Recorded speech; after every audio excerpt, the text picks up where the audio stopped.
Hello, hello, here we are, Taboo Topic Tuesday. As you can tell, if you know what this is called, like the MMMs and the TTTs and the Wilderness Wednesdays, if you know what that's called, I can't think of it off the top of my head, let me know, because I love those, whatever that word is. So, happy Tuesday. Today, Taboo Topic Tuesday. And we are going to be talking about doing nothing and how that is so taboo in the realm of mothering. Why is it taboo? Because mothers are supposed to be on the go, getting stuff done. Good morning, Lonice. And so in relation to our card yesterday of I am, simply because I am, so often as mothers, we have to prove our worthiness, right? We have to prove that we're, especially I feel like for stay-at-home moms, working moms, I don't feel have this, but if I'm wrong, please shout it out at me. If you are a working mom and you still feel like you can't just do nothing during sometimes, let me know. But for stay-at-home moms and for mothers in general, I feel like we have to earn our keep. Does this make sense? Does this something that you feel? A lot of times when I'm going through the day, I feel like I have to kind of justify my spiritual work or my being space of going out into the forest and just being and just playing. And when I don't justify this, the little voice in my head goes, you're not doing anything.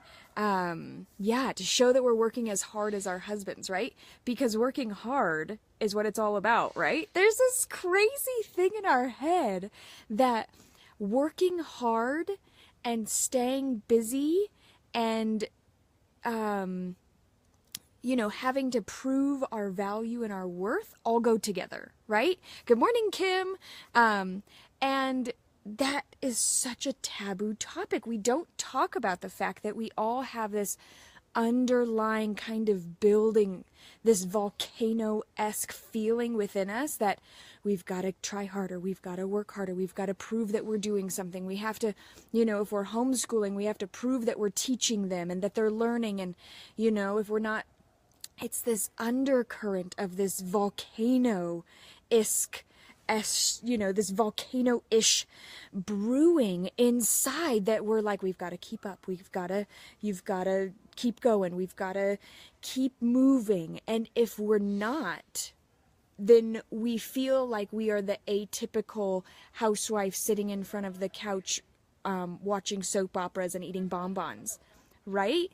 There's not this in-between of like, no, we don't have to be just like checking out. Good morning, Emily.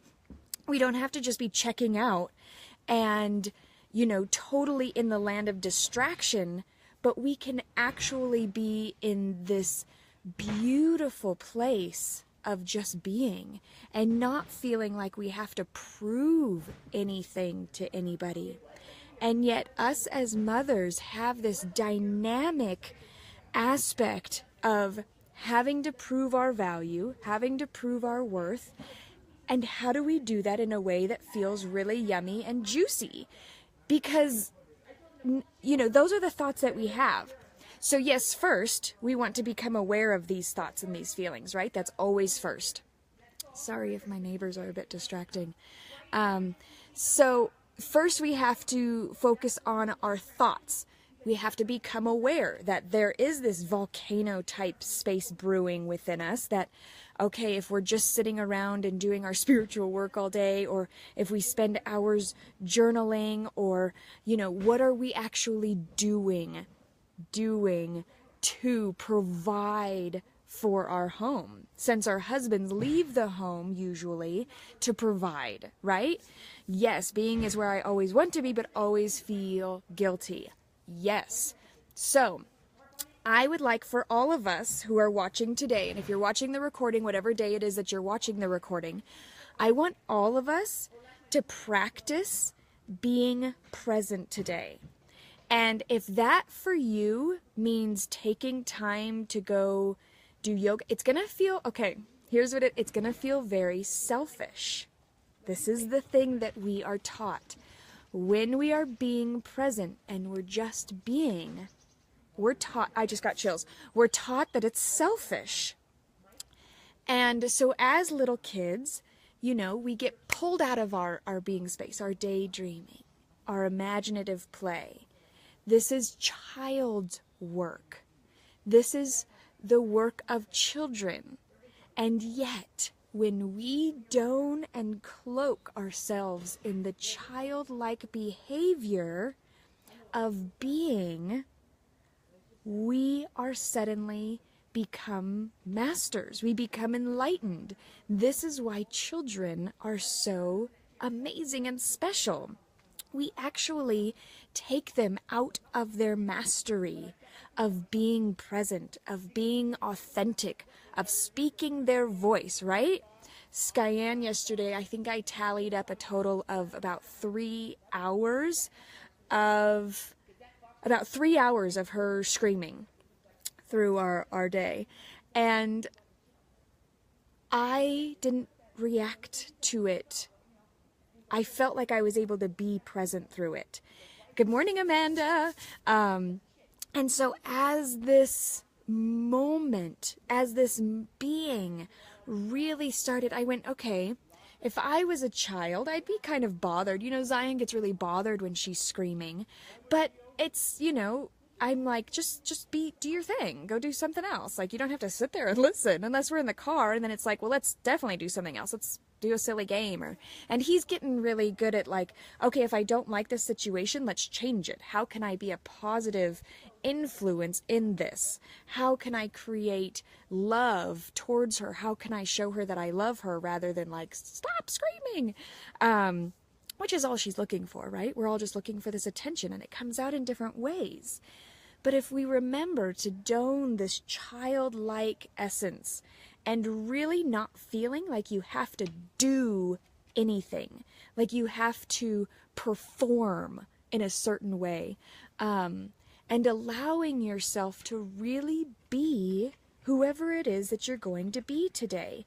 Whether you feel like sitting on the couch and reading all day, or you feel like baking pies, or you feel like I woke up and I've been actually really inspired doing this elderberry syrup, and I really love it. And yet I'm not pouring my attention into my kids while I'm doing it. I'm baking and I'm canning, and it feels really passionate, and I'm just able to like pour myself into it. And yet so often in the back of my head, it's like, you're ignoring your children, or you're not doing enough. You're trying to be distracted. It's like these little voices, right? We still have them. And yet elderberry syrup is a way for me to actually bring in income. And so it's a way for me to work at home and bring an income in while being totally present and pouring love into something that I'm loving doing. So oftentimes when we're feeling like we're not performing or doing enough, we're not actually listening to the thing that actually could bring us into a way of earning money or making potential or changing the world or changing our lives, healing ourselves, right? Because first we have to focus on us. We have to heal within. And when we don't focus on us, and we focus only on the outside circumstances, trying to manage all of those, which is what we do so often, right? We focus on all the outside parameters of trying to change people's behavior, trying to make our home look perfect, trying to make perfect meals so that everybody's happy. When we focus on outside of us, that's when we begin to get more and more frustrated and angry and sad and bitter, and this volcano, right? There's this volcano just like, oh gosh, it's coming. And then it comes out as this really like, rah! Maybe for a whole day, until we get all that volcanic energy that's been brewing within us finally out. And then we go, well, what did I do that for? So often after I like have an outburst, I'm like, where was that from? That action was not worthy of like, blah. And then I go back and look and went, oh, okay. What was that about? This was about me not doing what I really felt passionate about, or the fact that I really just wanted to read all day and I couldn't, or the fact that I really needed to just go out in nature and sit and journal all day, and just really creating the time today, take today to do what feels good. To be like a child. Children don't say, can I play? It's like, this is what we want for them. They drive us crazy when they're not playing, right? When they're like, I don't know what to do, and I'm going to be a busybody. Or when they start just being a busybody, that drives me crazy when my kids just start like putzing and poking things because they're just trying to stay busy rather than engaging into some sort of beautiful, bountiful, imaginative play that carries them, right? So I'm hoping you can see the differentiation between being busy and playing. We don't want to busy ourselves anymore. Yes, you might want to clean the house today. Yes, you might want to do dishes. Yes, you might even want to create magical creations in the kitchen. But doing all of these things from a place of play and being, and as if you are not trying to perform, right? I think that's really the big intention. Not trying to prove your value and your worth through what you do each day. And simply saying, this is me. This is who I choose to be in this moment. And I'm not going to do the circus act anymore. And really just creating this ample space to be present and to don our childlike character.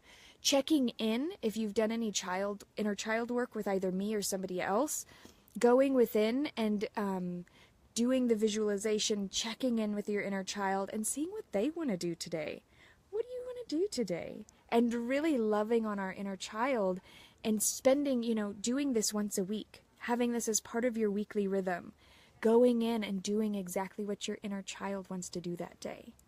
And, creating this weekly rhythm of not having to perform. Make sure that this is part of your daily rhythm. We're doing daily rhythm right now in the Discover Your Rhythm 3-month journey. And we do not want our daily rhythm to be this whole performance, this whole circus act of, my homeschooling, I have to prove what I'm teaching. I have to feel valuable enough to be worthy of a homeschooling mom. We want to undo that. So this volcano, while we can have this volcano within us, because I feel that a lot of us are these volcanic, passionate, wild women. That's why we are gathered in this magical mothering tribe together, right? That's why we are all connected, is because we are all this wild, passionate, volcanic energy, expressive, beautiful women.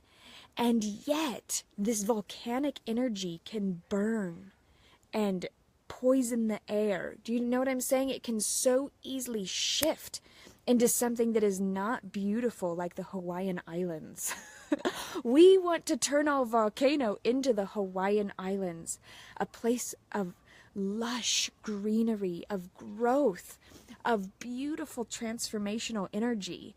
We want to stop burning and destroying and creating these poisonous atmospheres because of this energy that we just have to settle down into. That we just have to do and be the I am self. Not I am mom, I am homeschooler. None of this frenetic volcanic energy. Let's settle into the peace. So I'm going to leave you with that. I love you. I love you. I love you. I'm so grateful that you are here. And please, please, please share with me what you're going to do today to don on your childlike presence. And if that Hawaiian Islands versus the erupting volcano helped, how are you going to create more of a day around that energy? So Blessings to each and every one of you. Feel free that after today, please, please, please, in fact, make a whole new post about what today brought for you, what came about for you. So feel free to do that. This is what this space is for our healing journey. And this crazy bug just fell into my cup. Good. I'm glad that visual. Yeah.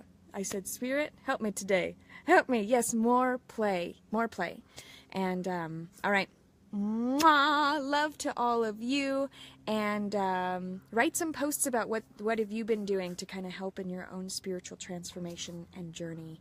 And the ahas or anything else that you're really feeling. So, peace and love. Goodbye.